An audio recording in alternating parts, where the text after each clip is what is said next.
That sound means we're calling the Health and Human Services Committee of the Wayne County Commission to order.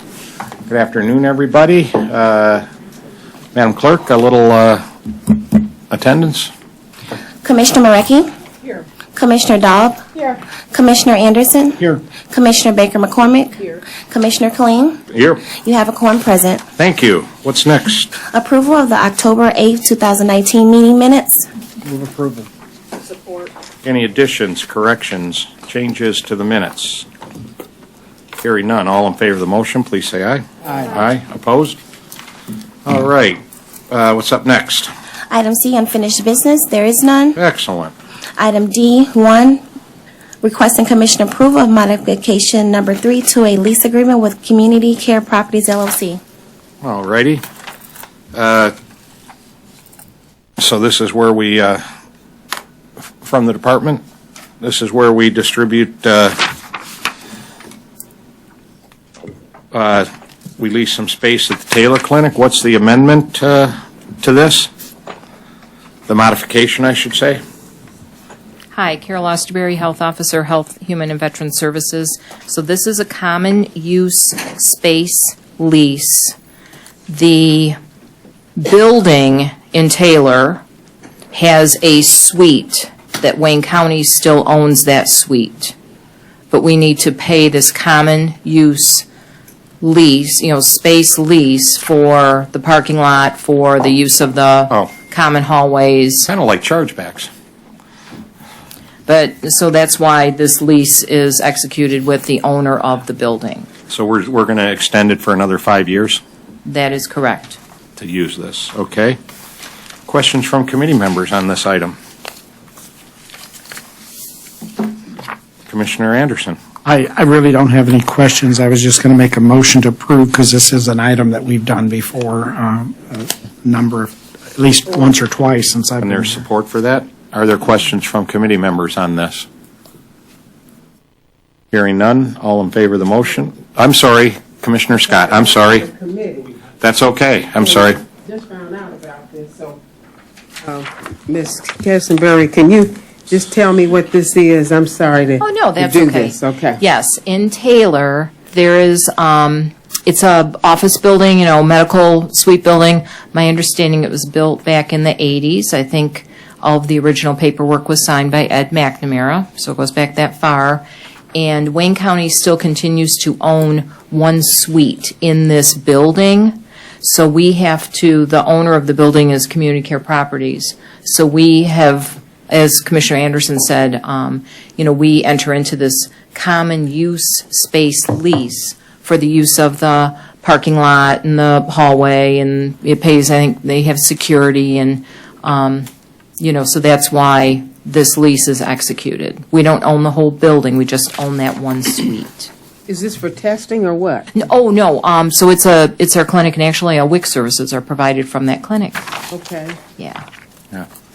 And so we're extending about 5 years for a little under $500,000, so it's about $90,000 a year is the cost for us on this lease. Commissioner Baydoun. Thank you, Mr. Chair, and I'm honored to be in the first meeting for your committee here today. I'm wearing my real estate hat when I ask this question. Now, you just mentioned something that you own part of the building.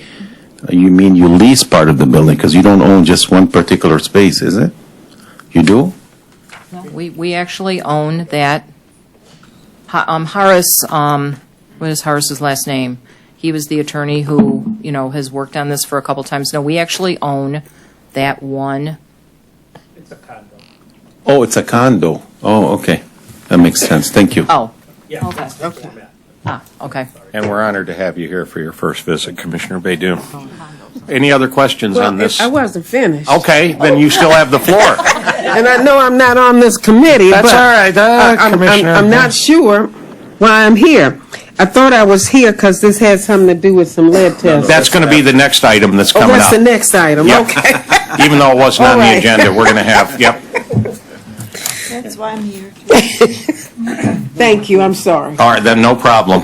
Further questions on this item, on this space? We have a motion. All in favor, please say aye. Aye. Opposed? Are there any abstentions? All righty, thank you. Madam Clerk, Yeah, we've got other matters. Yeah, Item E, such other matters as may properly be submitted before the committee. okay, we do have, and maybe we have two, I've heard maybe of a second one, but the one I talked to the department on, there's lead testing going, the state is doing lead testing, and releasing the results from these local communities. In my district, Harper Woods results were just released. Garden City, Dearborn Heights, I think, is going through it now, Melvindale, but sooner or later it's going to be all of the communities. And it is lead, but there's a lot of interesting aspects to what the state is doing here. So the department offered, and so let's get a little presentation and a discussion. As I've said to everybody, you say lead and everybody panics and gets excited. So we need to have the right story out there for our citizens, what this is and what it isn't. Could you start with, are all communities in Wayne County, including the city of Detroit, getting tested with this? Dave Brooks, Director of Health, Human, and Veteran Services. The answer is yes. The state requires every community at least annually to test their own water. The majority of those tests occurred, had a deadline of September 30th. So that's why most of these are coming in. Two communities, Highland Park and Hamtramck, tested prior to that. Okay. The other 41 communities in Wayne County tested with that 9/30, that September 30th deadline. At this point in time, and Carol's going to go through kind of the technical pieces, but at this point in time, 28 communities of the 43 have tested acceptable in the sense of lead levels in the water. Again, Carol will go through this in a second. 9 communities at this point, the results have not come back for yet. And 6 communities, therefore, the remaining 6, have tested in exceedance of the state level of lead in the water. Highland Park was over the summer, because they were off cycle, if you will, and we talked about that, I think, before here a couple months ago. And then 5 other communities within the last basically week to 2 weeks have been identified to test higher than the acceptable level. And with that, maybe Carol now can tell you what that means. Let me ask you and then one what other happens. thing before you go into this. Yes. Is this a matter of law or of regulations? It's a good question that we have asked, and we believe it's regulations, but we don't know that for sure, meaning it didn't go But forward. it is in kind of response You know? to the Flint. I think that, as I understood Kind of it, the when the state's governor, response to the when Flint. the new governor took office Yeah. in January, she changed the regulations that the departments, both EGLE, which is the former DEQ, and Health and Human Services must follow. I don't know if that became law Okay, or so not. Right. just So- for background, we're dealing with Right. regs. Go ahead, Carol. Right, so Thanks. the adoption, it was of the new Michigan lead and copper rule in June of 2018. So I think that technically was Snyder's administration. And I just, actually, it is small print. I didn't realize how many were going to be here, but this is on the Department of Environmental used to be Department of Environmental Eagle's We're going to run some website. copies of that because it's going to affect every commissioner Right. in their district. So I invited commissioners to come in and hear this so that we don't get the panic story out there. We get the right story Right. about what this is and what it's not. Right, so as Dave has just said, yeah, so I get, and I think you also had said, did this include the city of Detroit? Yes. So what's And the what I know, regulations? what I know is that the city of Detroit does not have an action level exceedance Okay. for lead. Okay, so I'm sorry. What were? So why don't you identify, in addition to Highland Park, there's 5 other communities that have triggered the action level exceedance. Maybe talk a little Right. bit about who those are, what the ranges they triggered, because And there's let's define what action level What action is level in terms means. of public health. Sure. Okay, so first, the list, Highland Park, Garden City, Harper Woods, Dearborn Heights, Melvindale, and it's happening virtually at the same moment as we are talking here, Inkster, which, and Commissioner Anderson, like I said, and we had talked to Commissioner Anderson, I think was it last week or 2 weeks ago, about Garden City. So you're asking, what is that level? So the level is it's greater than 15 parts per billion. Now, what a big part of this, what has changed is how how a municipal water supply must test. Before the change, they only tested 3 locations in a water supply for lead. New changes, they have to test 30 locations. With when they were only testing the 3, that level is still the same. That 15 parts per billion, that part hasn't changed, but now in a water supply, you're testing a whole lot more, sampling a whole lot more locations. Okay? Then with this is also, so let's use Garden City. They've been a phenomenal community, water supply. So they get those results.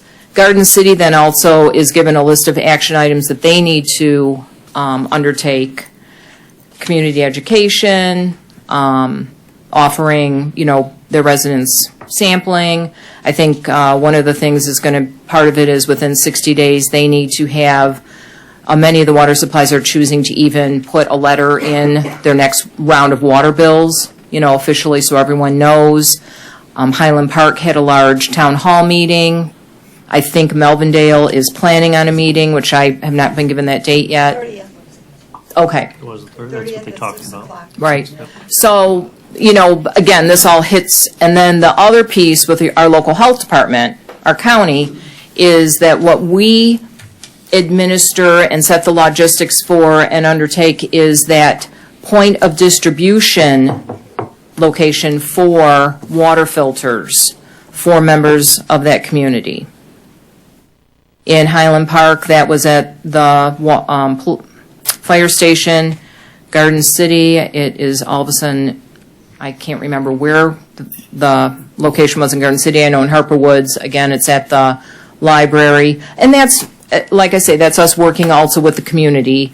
They know their locations better. They know the parking. It takes a lot to set up a location where you're going to have the public come in. They do have to fill out an eligibility form. You need to be able to have a flow, and then for traffic too. I think in Melvindale, they've been talking about It's going to be at the community center, yes. on the 30th. So that distribution happens of the water filters. I will tell you in Highland Park, many of the people who came in for a water filter actually were living in rental units where the landlord did not want a water filter attached to the faucet. So we also have those Brita water filters for people who are eligible, but if their landlord says no, you can't attach it, then, or if, I think that's probably the best example I can give. So my point being, we're not leaving, your landlord says you can't, then we're not going to give you anything. Does that make sense?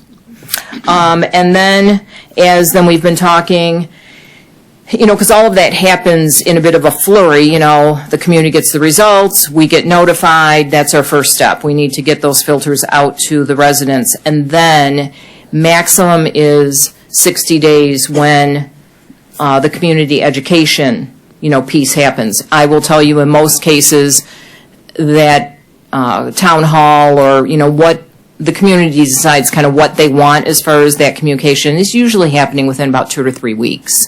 Just because it takes logistics and all of that sorts of things.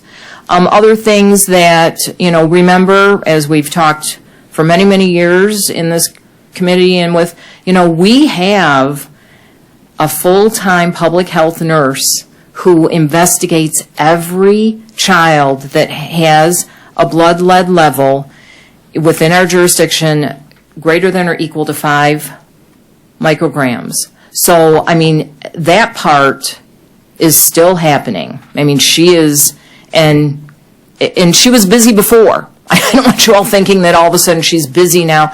Amelia is out there in the home with a family going through a whole checklist and, to find out what that source of lead is. She is, I can't praise her enough. She's just endless with her time and energy and knowledge about childhood lead poisoning.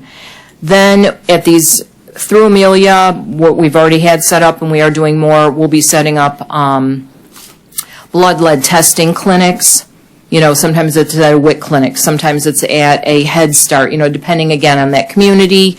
And I'm going to tell you, there are times when someone calls Amelia and she goes out to their house and she'll collect, the blood right, from, if the parent can't get in. So there's lots of different ways for us to test the blood of a child and, help ease the anxiety maybe of a parent, is my child lead poisoned? So, that part, I'm going to tell you, compared to many other health officers in this state, that piece we already had down and we really haven't had to change.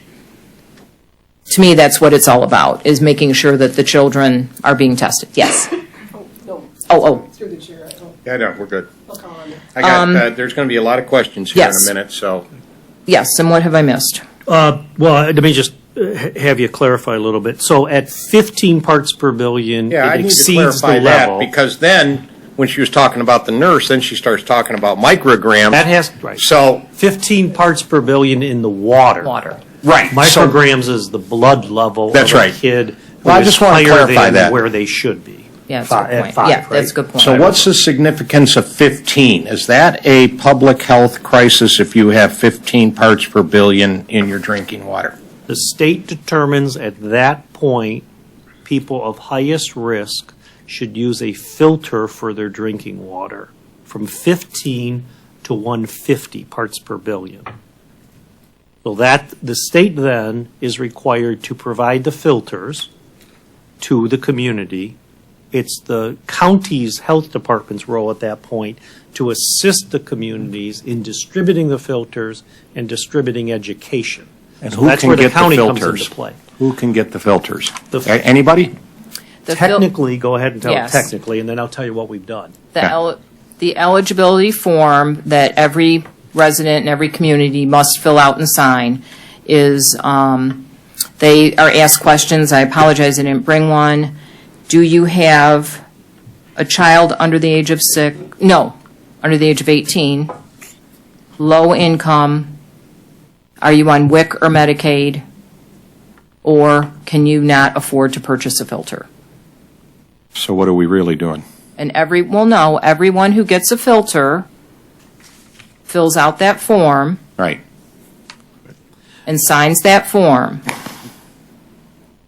Originally. Residents are not being asked to bring in proof of income, Okay. proof of From a point being of, on WIC.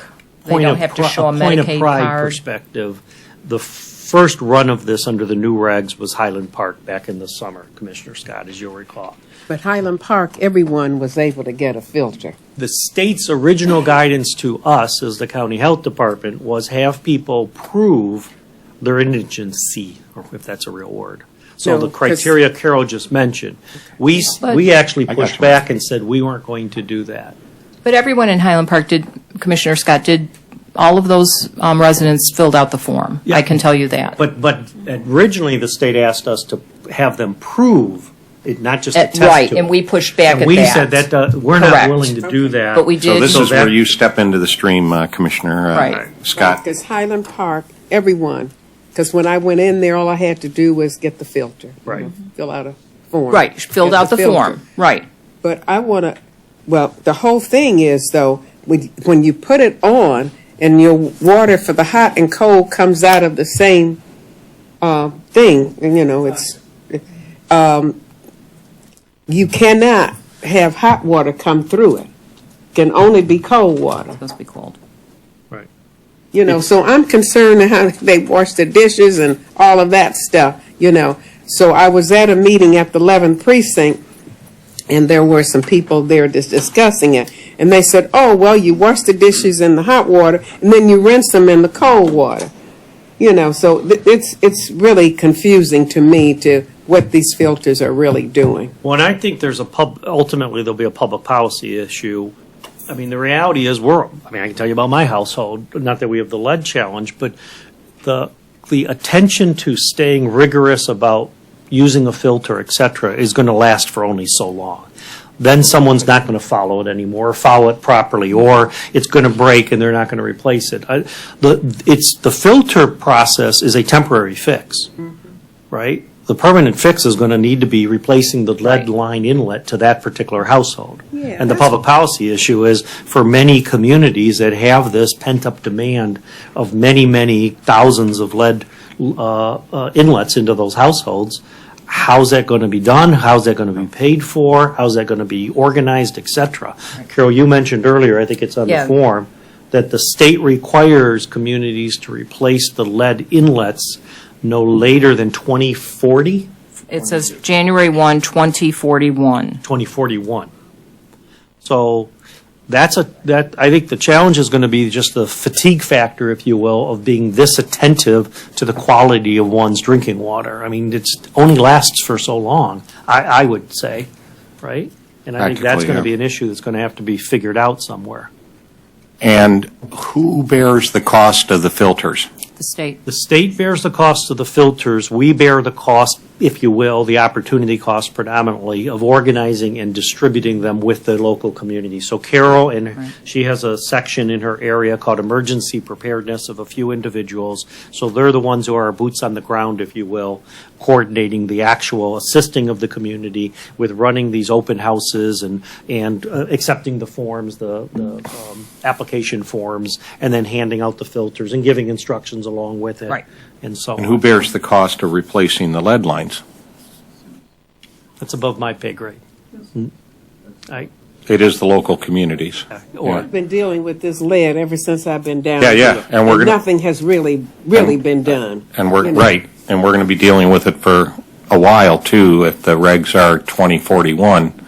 I've got a list, Commissioner Sorry. Haydes? Oh, beforehand, I didn't, can I just clarify one Yeah. more part? Because I left off the story. Okay. So 15 to 150 is the exceedance level where a filter is recommended to be used for drinking water. And you're right, Commissioner Right, Scott, that's cold that's drinking right. water. Running hot water actually, I think, increases Yes. the risk Yeah, overall. you can't Cold, run right, hot for water. drinking water. Above 150, if a community should hit that in its sample, you actually need to move to bottled water. Now, if it's bottled water is triggered, as we found out the other day, again, the water itself needs to be paid for by the state, Department of Health and Human Services, but the distribution of that water, again, becomes a county/local community responsibility. And for distributing bottled water, don't underestimate the complexity and the resources it'll take just to distribute it. One community, we understood at the end of last week, had some erroneous results that for a while made people believe it was above 150. Commissioner Wagner, it was Melvindale. Yeah. And for that period of time, the planning started to occur by Carol and her emergency preparedness team, Tad Sturdivant and the Homeland Security team here, and obviously the state of Michigan and the community of Melvindale, as to worst case, we now have to figure out how to distribute bottled water. I think it was estimated that it would cost $500,000 for every 2 weeks for just the acquisition of the water. The state has a model where they go X gallons per person per day times 2 weeks equals X number. Melvindale has about 10,500 residents, plus or minus. They did the algebra and came up with how much water would be needed. It was estimated to be $500,000 every 2 weeks. Again, our responsibility then would have been to resource acquiring it, if you will, from the state or whomever the vendor is, and then distributing it in an orderly fashion. Those results ended up being questioned. So at this point, Melvindale is in the 15 to 150 range, although those final tests haven't come back yet. So as soon as they do, they'll either confirm it's not in an exceedance level, or possibly say you're over 150 and you need to move to bottled water, although that's not likely at this point. Just looking at my notes. Commissioner Haydes. And I'm sorry, I just wanted to make sure. No problem. You No understood problem. that top tier. I got you, Alona, but I got a couple ahead of you. Thank you for inviting me. Yeah. Is your mic on, Al? Can't hear you, yeah. All right. There we go. Yeah, now it's on. The issue here in some community, the new community don't have that problem, where they have a new development since last 25 years and above. The old community where they have low-income people, it's who have the problem and they can't afford to fix the problem. And I think it's all over the state. They have old, very old community and new communities. So now, if the lead pipe from the property line to the house, then the people have to change their line or their water system inside the house. And from the property line to the water connection with the city has to. The problem, it's common, we don't have money to do all that. And now they're going to spend $500,000 in one community of 2,000 people. $500,000 probably, it's fix half of the problem in Melvindale. Maybe, I would recommend highly if under your leadership, the county took a position as, first of all, every community have to assess and have at least estimate on what it costs to make their community lead-free, and gather all those 43 community in Wayne County. Some of them, it's going to, like I said, it's going to be high in Inkster and Melvindale and Highland Park. So maybe the whole county could chip in to resolve that problem, because I dealt with that problem in my community 10 years ago, maybe 12 years ago. And we find out the old section have that problem. And the city start working on clean the city responsibility, but we put ordinance. If you decide to sell your house, we will not give the occupancy permit unless you move the lead pipe. But the chairman told me in the hallway here, something I wasn't aware of. He said, if the property owner refused to change the lead pipe on his property or her property, it becomes the city's responsibility. Well, and it's not even a matter of if they don't. The property owner, if they're not selling the house, can call the city if they weren't part of the testing because they only tested a sample. Said, I want you to come out and see if I have a lead line. And if you do, then the city has to replace it. At the I don't cost know the rules of the how that- community. So it's not like We don't- they're saying, no, I'm not going to do it. But if a homeowner calls up and says, I want to see if I have a lead line, and if they do, the regulations My say understanding, that city the would change municipal to government has to pick up property the line. cost of replacing it. Sorry? My understanding to the issue is Yeah. the city responsible to change the lead pipe all the way to the property line, inside the homeowner's responsibility. Maybe the council could check on that area. But as we know, it's a issue affecting the majority in Wayne County. So, and we need to take a lead on it. Maybe we're not going to be able to resolve the whole state issue, but in Wayne County, maybe we should start the effort to see how can we make Wayne County lead-free by seeking a grant from the federal, from the state, from the community themselves. Everybody chip in, but it's a serious issue when our kids going to drink water and we know it's not safe. We want to put filter.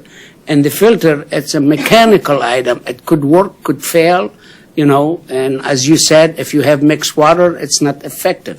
So I really am in support of if this committee lead the issue and try to kick it up to the level of long as you do in Wayne County. And another question. The water coming out of Detroit water treatment, it's clean. They have no lead level. Great Lakes water. Right, the water Yeah. supply is Great Lakes Water Supply. Yeah, because We I- walk right down I the think street. it's Yeah. tested Yeah, as very good water almost every time. it's I tested. heard our water here, Detroit water, is one of the top 10 in the nation. Yeah. You know, and we're proud of that. But we need all those community to put their act together. And those who can't afford it, maybe we should find a way to help instead of wasting money on the water, and we still have the problem. Yeah, I want to come back to that. There's a few other commissioners with questions, and I see Commissioner Scott wants back in. On this, Commissioner? Well, I just want, to say that in Highland Park, they have started, I guess they got a grant where they have dug up the water pipes in several of the areas. I know on the west side, Hamilton to 12th Street, they have put in new pipes this summer. But that's just a part of it. Yes. You know, but the inside is still, you have the old pipes and Right. stuff in the homes. Yeah, and then I think we need to clarify that, but we'll come back to that. Commissioner Marecki? I'm just curious, and you might not have this information, but I was looking at your sheet, and it says, It's the state sheet. the state sheet, right now it's 15 parts per billion, but in January 1st of 2025, they're going to require 12. Do you know how many of the communities are near the 12 mark? I do not. Okay. Because that could open up another whole can of worms in a few years. This process is not only new to us, it's also new to the state. So the last couple of weeks, I think there are a number, again, mostly the EGO department and the HHS department at the state have really been scrambling. I give them credit. They're working hard, but it's, at times we've had backwards information, even the department's not always agreeing. So one of the things I think from an area of improvement after we get through all this, we may share with the state is the real time, the timeliness and the transparency, if you will, of the information from the state will Yeah. probably help us. So what we have not gotten from the state, for the communities that have not exceeded those non-6 communities at this point, what were the results? We don't know that. The state does, I assume, Yeah. but they haven't shared that. So we're, at that point, we would know, you know, was it 12, was it 13, was it 15? Obviously, if it was 15 or more, we know that because they would have been one of the 6. We just don't know any of the results for Okay. anybody under 15. All right. Right, and I think, I know on the state website, the results from like last year and from 2017 tested, that was all there. So I do think, again, they have always been very transparent. It's probably when, and I think that's statewide. I mean, you know, there's a lot of, you know, so they put all of that data out, certainly, but it's not going to happen Until it's all. correct. Okay, all right, thank you. That's all I have. One question. Yeah, let me get Commissioner Yeah, is Varga you in. planning Well, hang to on test- just a minute, Al. Commissioner Varga's been waiting, and then we'll go right to you. Thank you. In Melvindale, we had 9 out of 30 residents who had found the lead to be Is your mic on, excessive. Commissioner? Or a little closer? Oops. We want you on tape.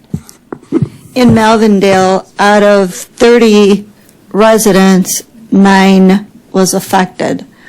And they've, like she said, they've done some retesting. The mayor is advocating there exactly what you said, that the filter is only temporary, and they should begin the process, as her term is ending very, very soon, that those that are in office right now should be advocating in going right to the source of the issue, whether it's just an old faucet, that could be, if it's over 10 years old, that could be an issue, or it could be something else. So she is proposing very drastic changes to the resolution, which I'm very, very proud. Melvindale has. The regulations, you mean? She's You said resolution. resolution to the issue of. Oh, the resolution of the finding- problem. Finding what is causing it and then to fix it. Yeah.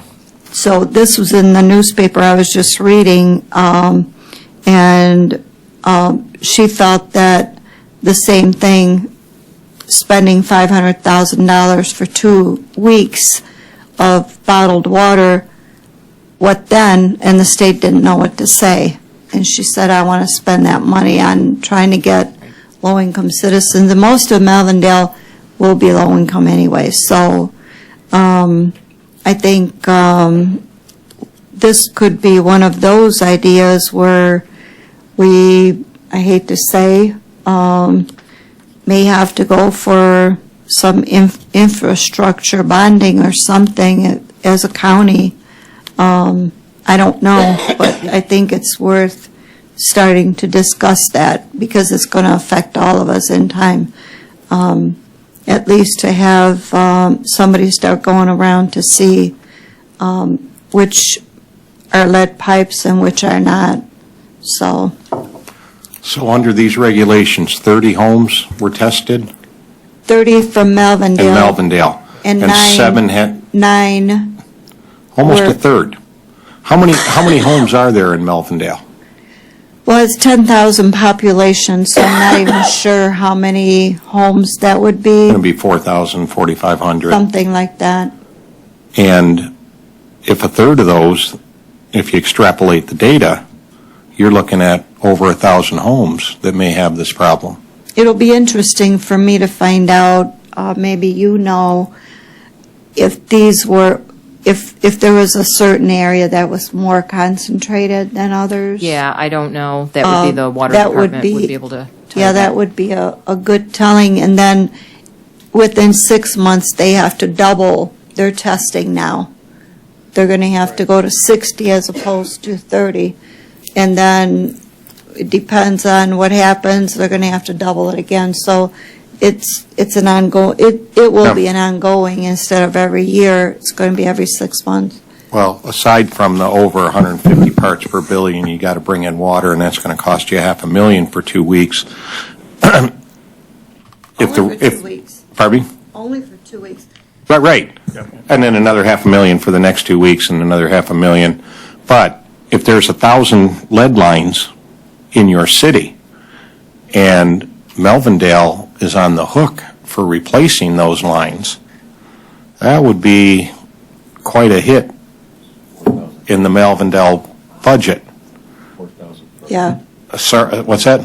It's 4,000 per line according to Dearborn. I spoke with Dearborn a few minutes ago, and I'll come back and. Yeah. my turn. Well, just wanted to 4,000 finish- times 1,000 homes, I got 4 million real quick.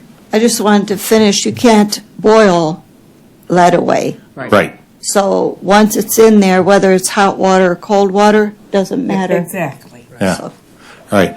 Al, you want to, I I'm was sorry. going to ask is you doing the testing all over Wayne County in all the 43 community? Yes, testing was done per these new regulations in all 43 communities in Wayne County, yes. And it's the Well, state that did it's- the testing. No, it's the local community Oh, does I'm the sorry. testing per the state guidelines. Right. Okay. The local community then sends no less than 30 samples. They can do more, but they have to do at least 30 to either a qualified lab or the state lab itself.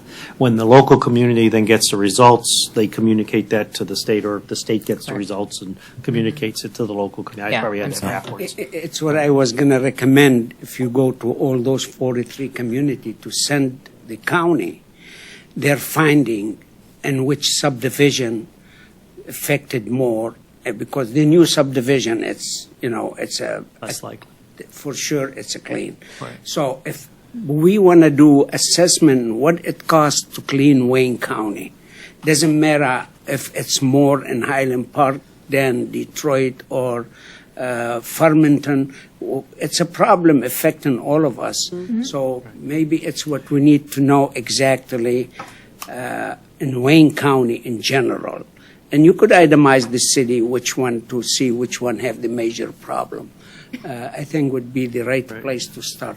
It's a little past our expertise, but now participating in a number of these conference calls with the state and others, just some of the information that's been shared, I don't know the accuracy of it, is most local water departments and/or public works areas, depending on the community, how they organize it, they have a pretty good profile of their individual communities and which homes are still left with lead inlets and which ones are not. There's probably some exceptions to that, but generally those local communities already have that inventory of their local area. So Melvindale more than likely knows of the, let's say it's 4,000 households, physical households, which ones have lead inlets, which ones have been replaced, and so on, because there's permitting that probably needs to occur when and if they've ever been replaced, and so on. So they generally have a decent portfolio or profile, Yeah, if you will, exactly. of their own communities already, I think. Right? Yeah, Is that what we I heard? remember at the Highland Park Town Hall meeting, that was one of the questions that was asked of the Highland Park mayor and Water Department director, and they said, no, we know where all of our lead lines are. Okay. And if 15 parts per billion is a problem, somehow I see giving people 22 years to replace those lines. First, I think liability, and then the human cost if we're going to allow that to continue. And it just so happens there's a new show that PBS has where they'll take something that's in the news today, and then they go back and say, oh, yeah, we talked about this 50 years ago, and they'll go back and look at the whole history. And they just happened to do Flint the other day. And they went back and looked at to Commissioner Scott's point, we've been talking about this forever in this country, with lead in the water and lead exposure and all of that kind of stuff. So I'd kind of like to return to the discussion you started, Commissioner Haydes. What kind of county response can we have to this? It also seems to me we need to get reliable information out to county residents, like, should I be panicking? And it also concerns me that the local communities don't necessarily report all of their data. They test, and then they can cherry pick which data they make public.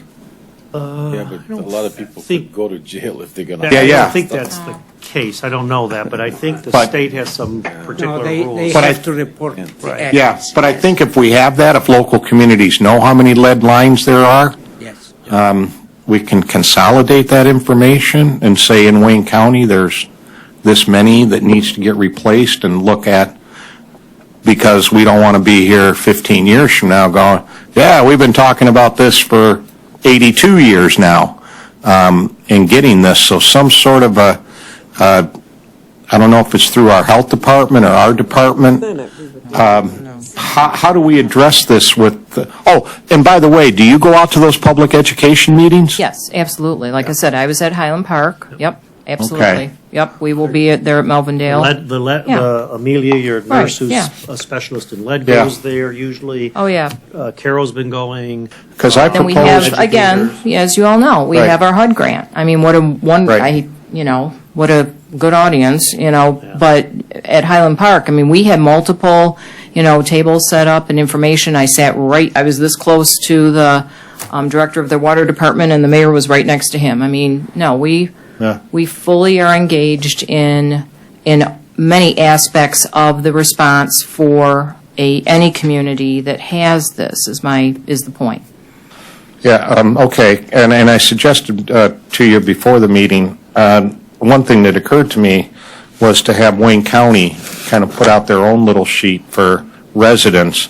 The rules have changed. I mean, real basic stuff that anybody can pick up and read and understand, that gives them the right information so that people aren't panicking,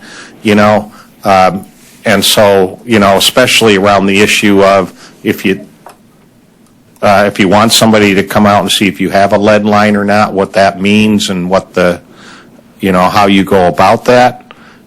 Or if the county could act to kind of survey all of the communities out there and say, tell us how many lead lines you have, and figure out some way to pay for that and not wait for like 2041.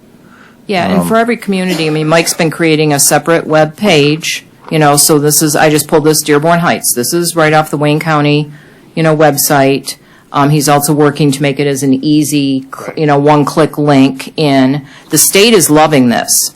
And we have got, all the fact sheets, right here. Okay. To be very honest, the comments the state is like, yeah, you guys are on top of this, this is great. And they also want a very consistent message so that Yes. when White Lake and Birmingham, I heard about this morning, it was Hazel Park, Clare, Benton Harbor, all of them have had action level exceedances, and you don't want to be saying something in Wayne County different from Clare, Michigan. Yeah. So the state is really wanting, they like the very consistent message that all of us local health departments are using, and like somebody here said, it's statewide. That's why, I was sitting next to the health officer for Oakland County, and she's in the exact same, moment as I am, saying, yeah, we're only getting this piecemeal, and, like I said, it's not just, and, Birmingham.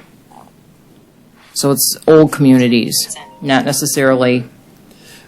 What we have done, but our Yeah. focus, partly just because of this, has been a little bit of a firefight the last couple of weeks, let's face it, has been focused on the 6 communities that have exceeded. So I think, Commissioner Colleen, to your comment, we probably need to have something more generic for the entire county. Even if your community hasn't exceeded, you might still have a lot of background information you'd like. Because other that we could communities probably are going to put report together. their data. Maybe like links to this, yeah. We're Yeah. putting up a little website for each community? Web page. Webpage, I mean. Yes. But doesn't the local community that gets this also have to put up Yes. a? So we're doing it in cooperation with them, and most of them have hyperlinked on their website this page that they click on this and it takes them right to the Right. county health department website for their individual community, which then has a little bit of specific information and then all the general information if you want to click on this link for the state page on the following and so on. They've done a good Yeah. job with Yeah. that. And I Yeah. think the communities have told us, at least a couple of them so far, they very much have appreciated our counsel and guidance through this. Because each one of them, it's a one-off. So 'Cause I am looking We're on for- number 6. We're getting better at it each time. I do want to look at the longer term too, not just that we're responding to this regulation or whatnot. What does it take for Wayne County to basically eliminate this issue? And Al, Commissioner Haydes, I'm sorry, you want, Yes. and then I got you, Commissioner Baydun. I'm not panicking. I've been dealing with that issue for a long time. But I felt the same way many of you felt. It's taken too long to deal with serious issue like this. What I like to see, complete analysis. It's what we have, it's what we need.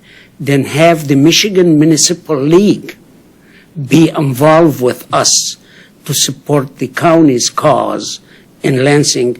We have our lobbyer, they have their, but you take Michigan Municipal League, who represent every community in the state, to carry the flag with us. I think we could make a little bit of difference in Lansing because, issue bond or go for millage, those, it's not effective anymore. The people sick and tired of extra taxation, and the people can't afford it. So I think we need to set strategy and get Michigan Municipal League after the county finish. Said, here the problem, here what it takes to fix it, and we, put there more in this area than this area, it's fine. Doesn't matter where it is, it's a Wayne County. So, and I think get the Michigan Municipal League involved in it after we have everything ready under your leadership of this committee. We'll invite them, and they would come and we give them we did the homework. The only thing we want them to carry that to Lansing and the federal government. Commissioner Baydun? Thank you, Mr. Chair. As we were sitting here, Channel 7 posted about the Dearborn Heights story, and they're saying that 30 homes out of 175 samples, and it doesn't affect the entire city of Dearborn Heights, but we'll get more details. In Dearborn, the city of Dearborn has identified 12,000 lead-based lines, if you will, And speaking with the chief of staff in the city of Dearborn, it's going to cost the city of Dearborn for the next 20 years, $40 million, which is unfunded. And my question was, how do we pay for this? There are no federal grants right now, no state grants.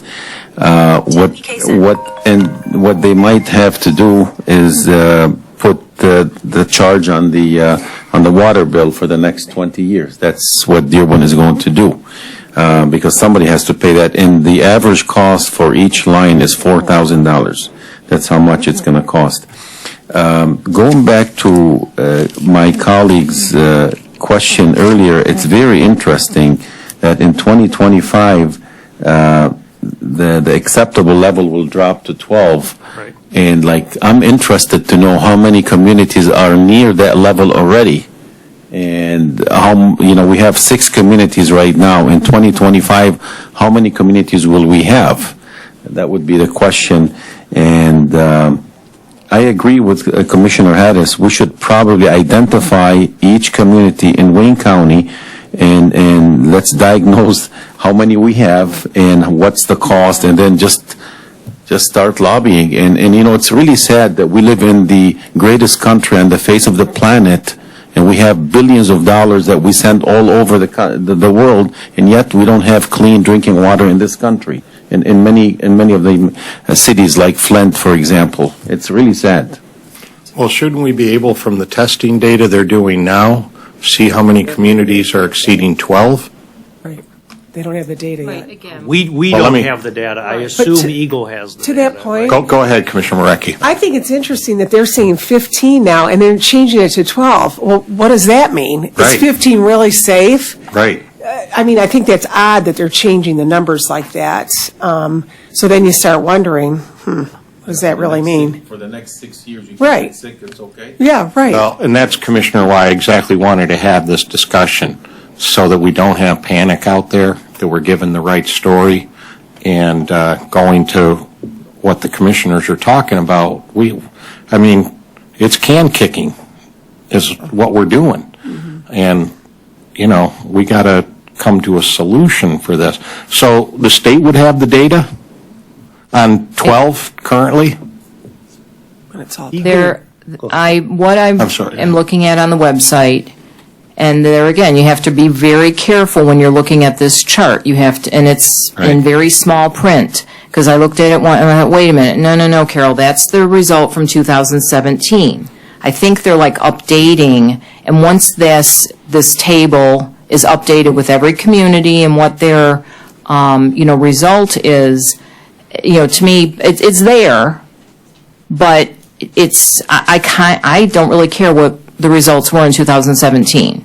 I'm waiting for that whole chart to then get populated. Again, this is statewide. Virtually every public water supply in the state of Michigan had to have their sampling completed by September 30th, and then results back to the state by October 10th. So they are getting results not just from the 43 communities in Wayne County, so Right. my head says to me that table probably won't be updated much until into, next year. Just because it takes a while to calculate it all and get it all right on that. So once that happens, certainly, that we'll all have that data as far as what those results were for the sampling that was done in September of 2019. But for the communities that are reporting, we should be able to see that 12 parts per billion. For the data that they've just tested and the state has uploaded, Yes. Right. there we should be able to look at it and go, okay, there's 30 houses with 15. Oh, I don't think this table is, the table I've looked at is not that specific, no. We need to get that then, because they have I- that information.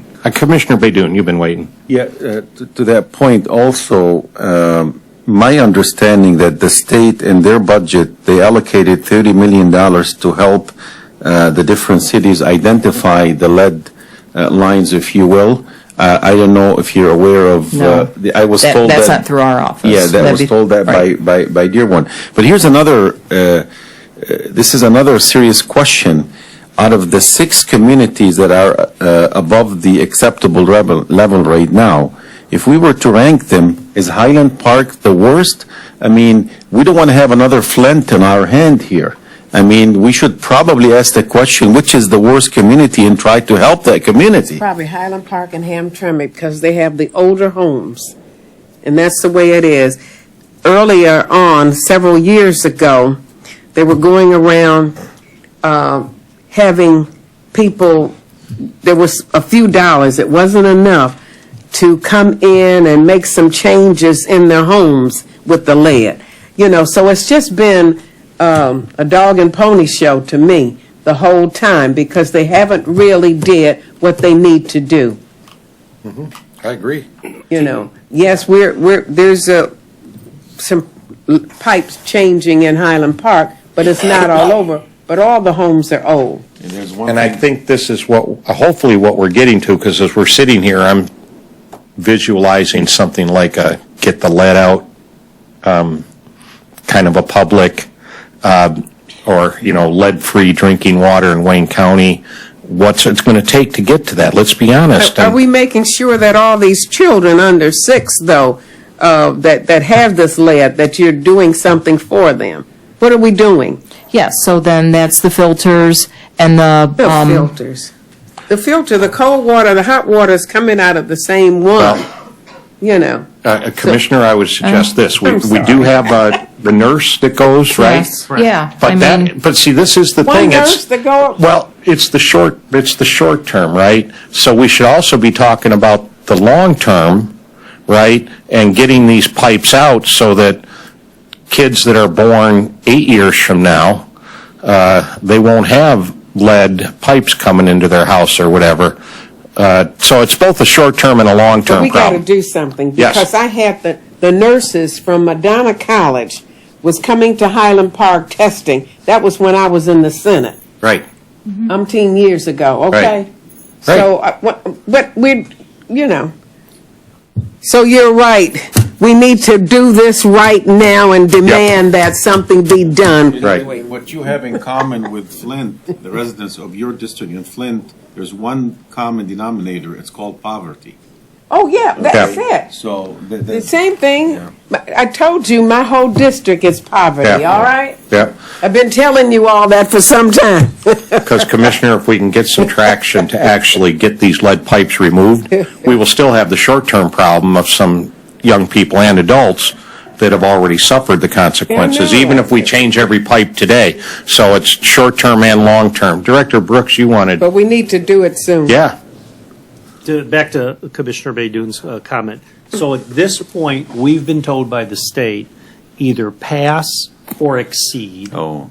That's it. And again, only the 6 have exceeded, but other than Melvindale, which is currently in the assumption of filter zone, if you will, of the ones exceeded, they're exceeding between 15 and 150. So none of them at the bottled water level, to your comment. Now, I don't know of those 6, and I don't think, Carol, you know of those 6, where they fall within the average of 15 to 150. So we don't know which ones are worse or better than each other. We do know at this point, all of them are below 150, with, again, assuming Melvindale stays below 150.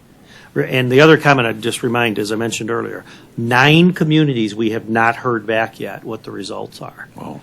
So it's possible that some of those 9 over the next few days, we will be notified also exceed, and then we'll start the protocol within X number of days. There's it kicks off with a conference call between the state, the county health department, and the local municipality. Inkster's happened this afternoon, so Inkster's is not public yet. So we should probably. Do we know for sure that Inkster is one of those communities? Yes. Yep. Just And we know who the other 8 are also. No. Sorry, Inkster's not one of those 9.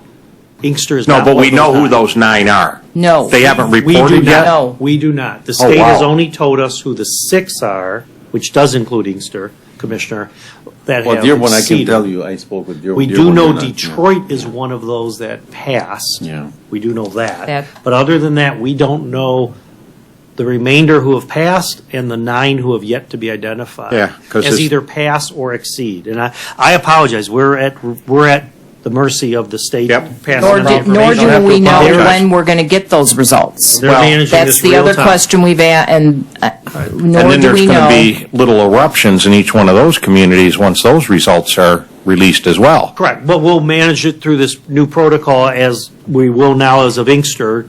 Conference call happens with the state, real time, like it is right now. Within X number of days, the community, the municipality is responsible, I think it's 3 days, to inform the public.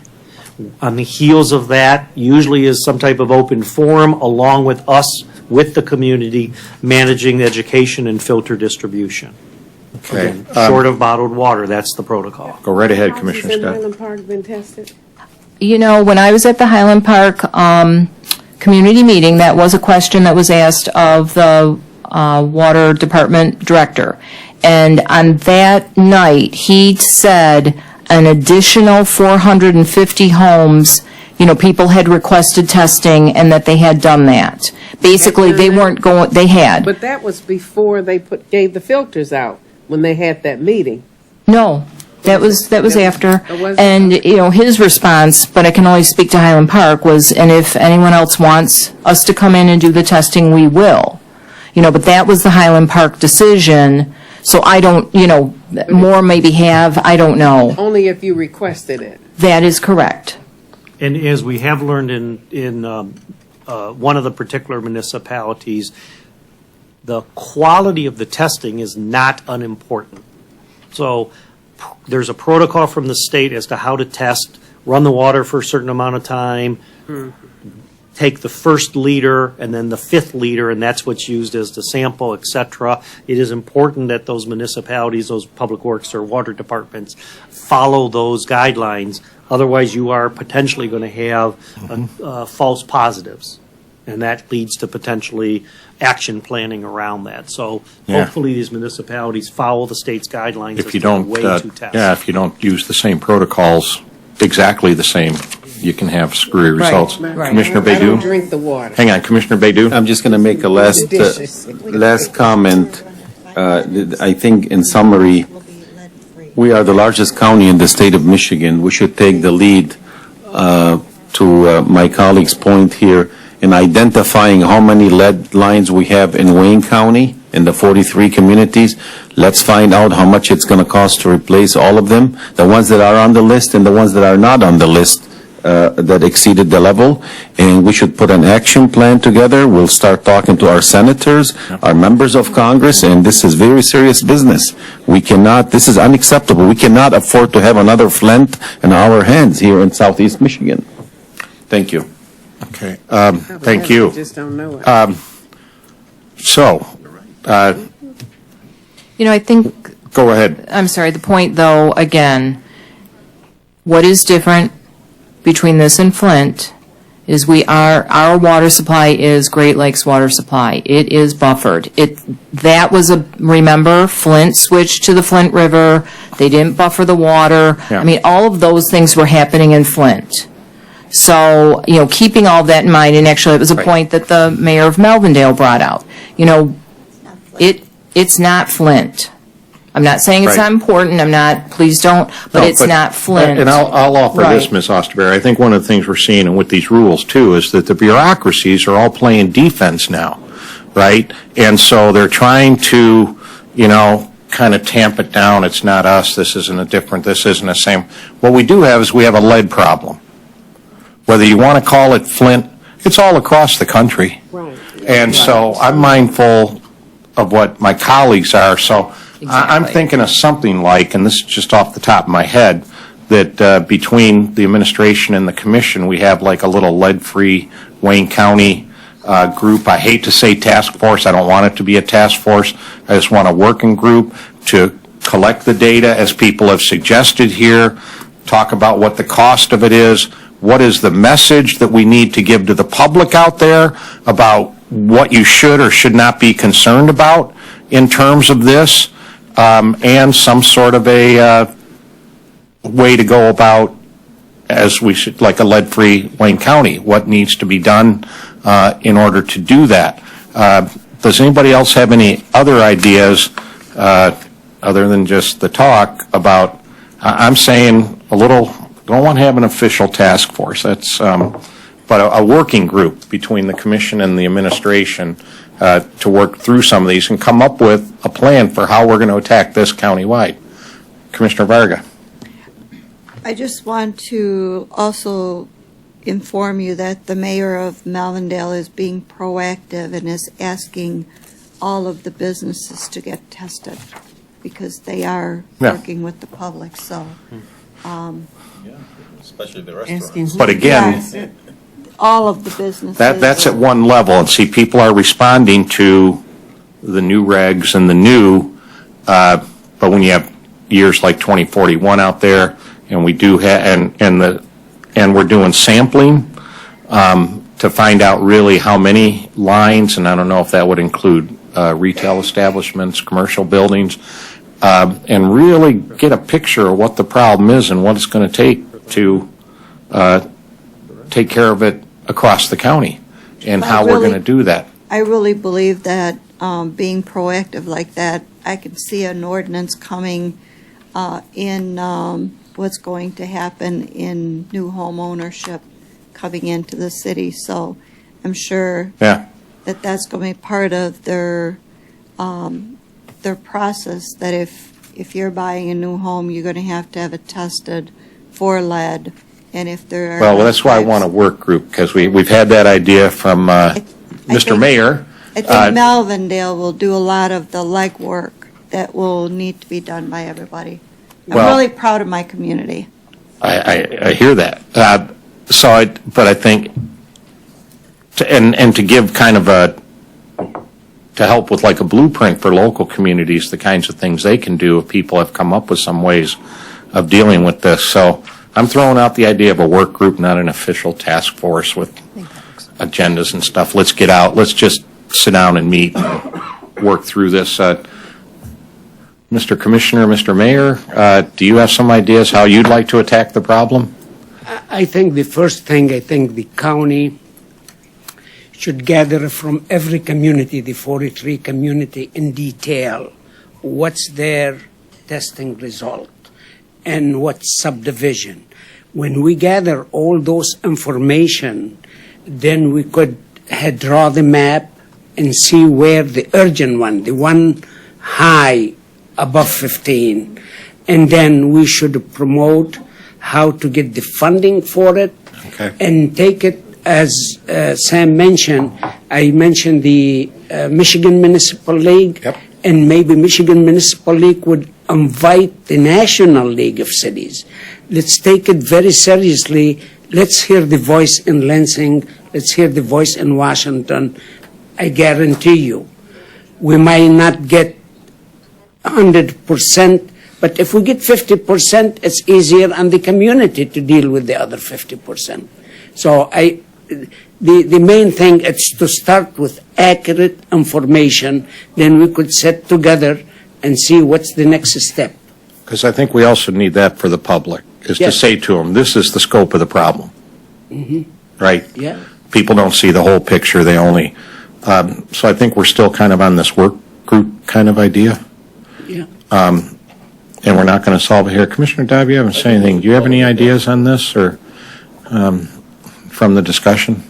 Well, I don't believe any of my communities are on the list so far. But I do think a work group is a great idea.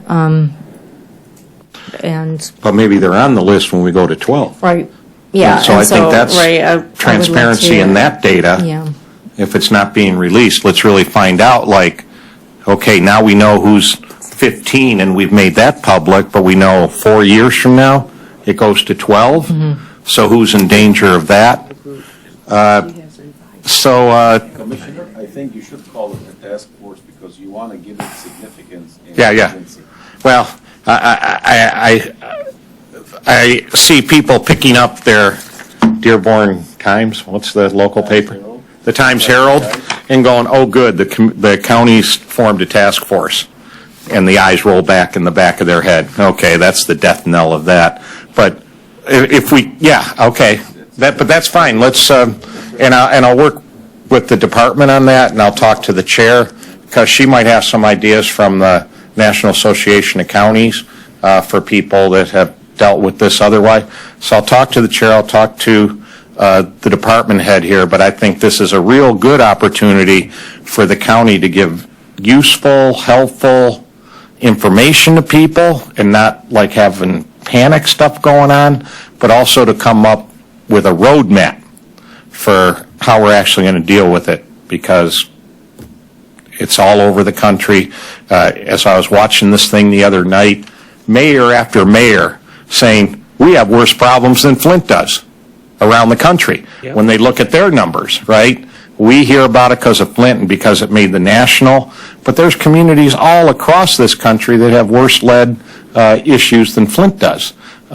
So for us to really tackle it and say, we want Wayne County to be lead-free for all our citizens is the goal here. Yeah, the voice has to go strong together, Wayne County. That's right.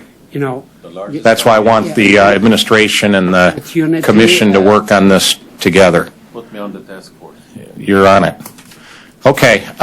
Any other comments on this? One, too. Yeah, I think so, Commissioner Scott. You were drafted a long time ago in this conversation anyway. Any other comments on this or questions from the department? Thank you for giving me a call, Mr. Director, and saying we should do this. You called me yesterday or the day before, maybe it was over the weekend, saying we want to come because we have 9 more communities to report out yet. So that's the pathway we're on. Any other comment on this? Some such other matters. I was alerted that there might be one other some such other matters from the department. Yeah, I think our senior department has a little something goody for us. Some such other matters. Name and title for the ooh, and you're bringing a team. For a change, yes. That looks like procurement. Okay, what do we got here? Phil Zarakis, Senior Services Division Director. Aaron Wagner, Procurement Director. Welcome. Thank you. Thank you for offering us the opportunity to discuss the other matter, which is the halal meal contract with Country Chicken. We were hoping to have it on the agenda today. However, there was some conversation about the contract, so the administration is requesting immediate consideration for this contract.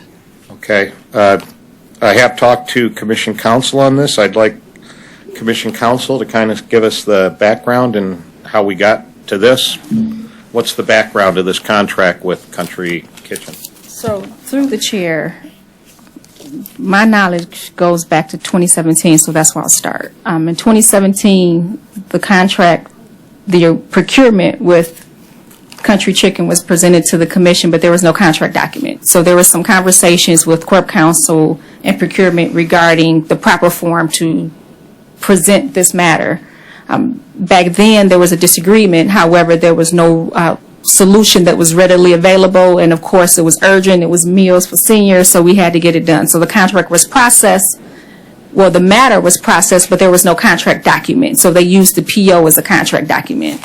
Since that time, there was some discussions with Corp Counsel and procurement about addressing matters where you're purchasing something and there's an ancillary service. So we came up with a general solution that was supposed to be countywide. Fast forward to this contract again, there's no contract document. So they're proposing to use the PO, and again, commission staff, i.e. me, is pushing back on that, especially since we came up with somewhat of a resolution. I'll tell you that I've had a conversation with Janelle this morning regarding this matter. She has requested that we process this because it is urgent. The contract expired, I believe, October 1.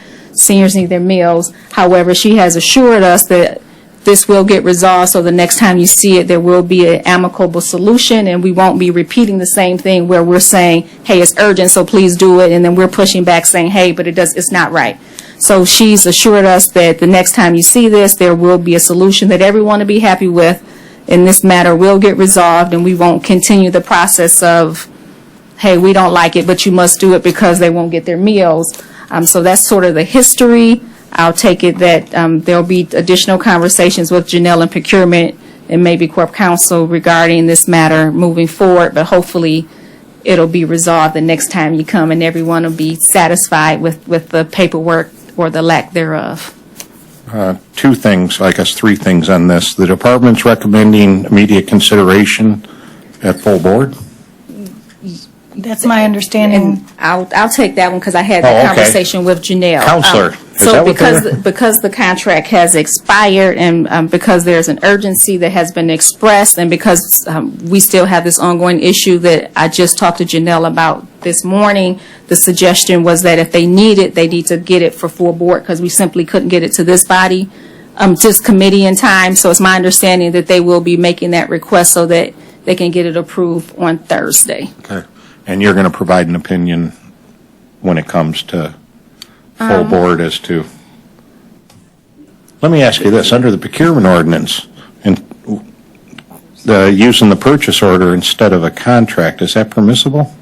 Well, the procurement ordinance doesn't get into that level of detail regarding what contract documents look like. I mean, I can tell you that my concerns regarding the use of purchase orders as contract documents dates back 8 years. I've had this conversation with several procurement directors.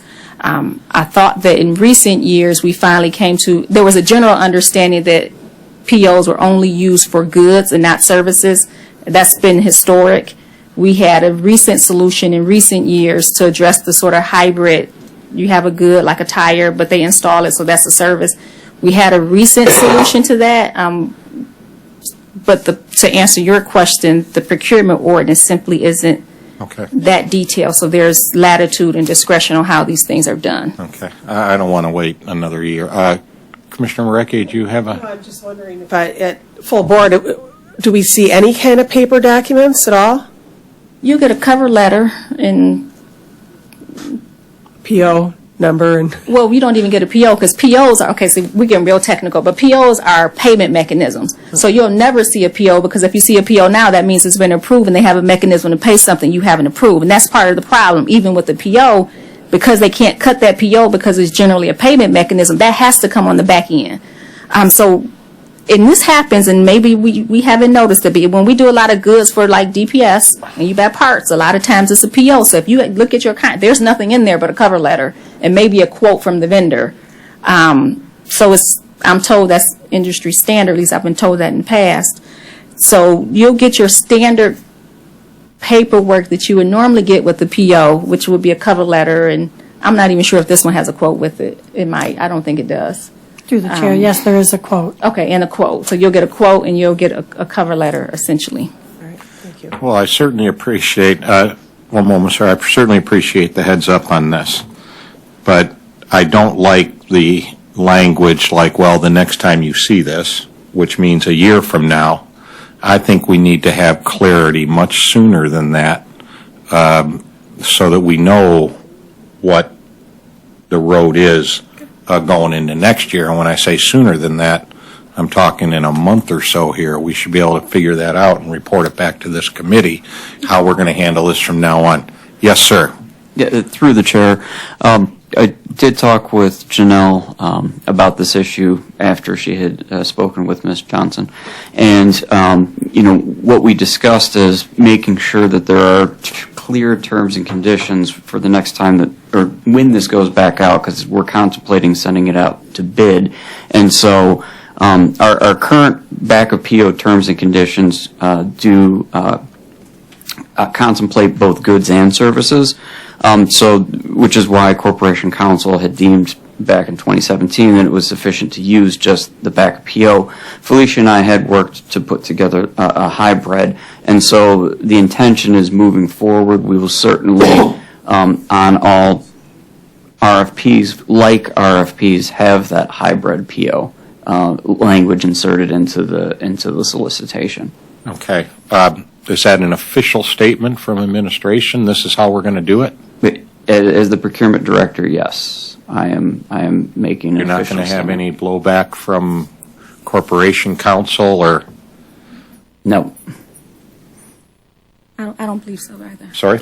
I will say that I did have a very brief conversation with Cheryl, who's the deputy Corporation Counsel, who was involved in helping us develop the hybrid PO. I don't think there'll be any pushback from using it. And are you satisfied with that? Yes. Okay. Let's make sure we clarify that. Mr. Vackus, we've RFP'd this a couple of times for the halal meals, and I don't believe we've ever had anybody except Country Kitchen respond? That is correct, Commissioner. Actually, for the renewal of this PO or extension of this PO, again, our halal meal coordinator went door to door, restaurant to restaurant in the city of Dearborn, and she actually did receive a competitive quote, which was significantly higher, Right. and 2 other vendors simply passed on the opportunity to bid on this contract. And Country Chicken, again, is the only vendor Country Chicken. who has continuously bid the contract. Again, thank you for the heads up on this. Thank you. What I'm going to suggest at full board is, because we're going to discuss the history here a little bit, and I would like the purchasing director to make a positive statement about what the future is going to be like and how we're going to handle this, and I'd like Commission Council to say, yeah, that sounds good or not, but I want to put that on the record that this is going to be the way forward from here on, so we just don't have these little nagging things laying out there that we get to, whatever, every year and a half, have discussions about. So does that sound good to everybody? Yes, sir. Thank you very much for being here. You have anything else? Commissioner, Mr. if anyone has any questions at the subcommittee level, I'd be happy to entertain any questions regarding the halal meal contract renewal. Well, the only problem you're going to have is retroactive for Commissioner Dashens. There's 14 other votes, at least by my math. Commissioner Baydun. Thank you, Mr. Chair. Again, if I remember correctly, the families that are being served are 60? There's 60 families? between 60 and 65 families currently being served. Do you have a waiting list that people want to be on that list? Fortunately, we do not have a waiting list Okay, good. for any That's of a good our problem. meal programs. Thank you. We don't have the paperwork in front of us, but anybody have any questions on the Country Chicken? Okay. We'll see Thursday. a week from a week from Thursday. All right. Thank you very much. Thank you very much, Madam Clerk. Let's roll the agenda. Item F, public comments. Any member of the public wish to address the Health and Human Services Committee of the Wayne County Commission? Any member of the public? Any member of the public? Moving the agenda, Madam Clerk. Adjournment. Without objection, we stand adjourned. Thank you, everybody. They have a little get-together here pretty soon, Dave, and see how we're going to attack this. You had me excited to get to Yeah. I thought he was buying the beer. We gotta get moving. You may need it. Yeah. Is there another committee now? Yeah. Oh, what committee's